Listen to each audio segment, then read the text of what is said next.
Thank you very much. Well, paying tribute and offering gratitude and respect, that is the purpose of the Welcome Home El Paso Vietnam Veterans event.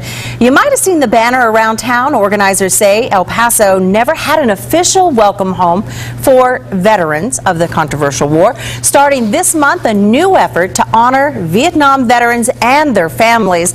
Now, the celebration is going to consist of several events. Books of memoirs was published. Book will be unveiled August 28th. And joining me right now, Emma Acosta, a city council member. Thank you very much for coming to see us.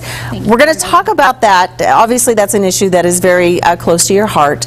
But I do want to ask you about the mayor just vetoing the city budget that was just approved by councilors today. You and I spoke earlier. You told me that you thought that you would vote to override. What happens next? Well, what happens next is one of the council members needs to place an item on the agenda to override the mayor's veto. And it does require a 75% majority, which means 6 of us must vote in favor of overriding the veto. Otherwise, the mayor's veto stands, and so we need to really come up with a budget on Tuesday. Otherwise, you don't have a budget on September 1st, and so the city can't continue. Okay, so this is very much a developing story and one that we're going to continue to follow, but we want to talk about why you're here today. Vietnam veterans, why is that an issue that's so important to you? Well, it's something that obviously the war ended 50 years ago.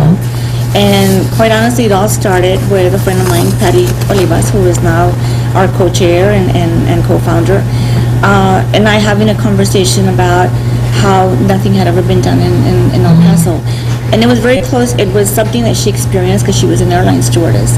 So she saw a lot of these things. And so when we started talking, I said, well, why don't we do something? And so, you know, that was 18 months ago. So we created a committee made up of primarily Vietnam veterans.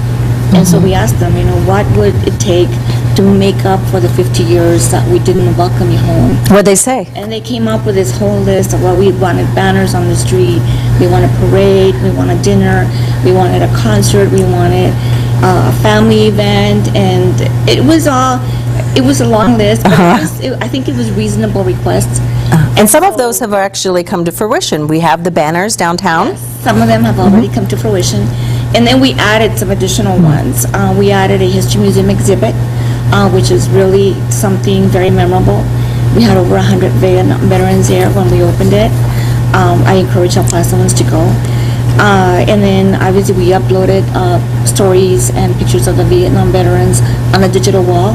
And so they were very happy when they were there. They were taught how to find themselves on the digital wall. So they were there for hours.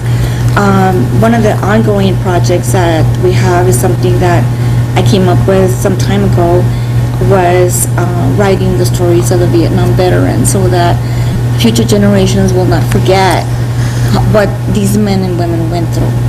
And so we partner with El Paso Times, and they've been publishing the stories as they come in. University of Phoenix students have been helping us write the stories, and they're published as they come, but we're going to memorialize that into a book. That book will be given to the Vietnam veteran on Veterans Day.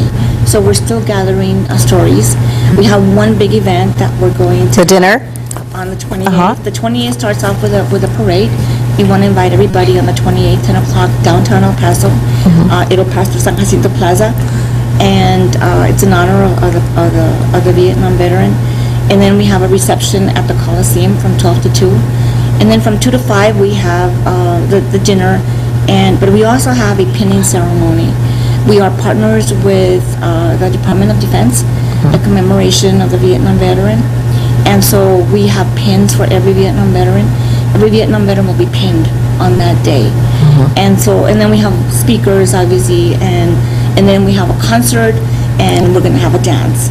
And the baseball game. And then the next day, after all of that, we have a baseball game, and that will be in tribute to the Vietnam veteran on the 29th at the baseball stadium downtown.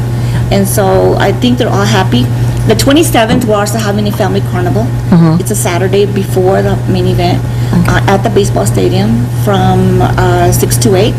is the family carnival. It's open to the public, free of charge. Come on out. Well, it is just an amazing list of things Yes. that you have accomplished so far and still to come, but really, I think, a labor of love on your part. Do you want to, we're going to have this information on our website, that is KVIA.com, but you can also go to the City of El Paso's The website. City of El Paso's website now has it on there as well. This is in tribute to the Vietnam veteran for the 50 years that we didn't welcome them home. And so we want to welcome them home. We want them to know that they're appreciated. And we don't want this to happen ever again in the future, which is so important that we have the book, that we memorialize that every Vietnam veteran will have a book, and that we placed in the libraries as well. Okay, And all so right. it's something that we're still working on. It hasn't. This is the month that we're paying tribute to the Vietnam veteran, but we're going to pay tribute again to them on November 11th. Okay, all right. Thank you so much, Emma, for stopping by. It was good to see you again today. It's always great to see you. We'll be right back.